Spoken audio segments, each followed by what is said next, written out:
पालघर जिल्ह्यात अतिवृष्टीमुळे रस्त्याचे मोठ्या प्रमाणात नुकसान झाल्यानंतर सार्वजनिक बांधकाम मंत्री शिवेंद्रराजे भोसले यांनी आज जिल्ह्यातील विविध प्रमुख मार्गांची प्रत्यक्ष पाहणी केली।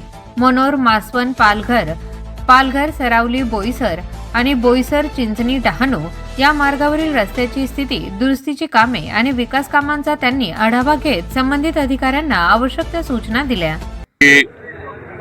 पालघर आणि या संपूर्ण जिल्ह्यात आणि या परिसरात झाली, त्यामुळं एकतर कमी वेळेमध्ये मला वाटते महिन्याची जी काही सरासरी असेल त्याच्यापेक्षा पण जास्त पाऊस त्या 2-3 दिवसात पडला आणि एकंदरच परिस्थिती आपण इकडची सगळी त्यावेळेला टीव्हीवर बघत होतो।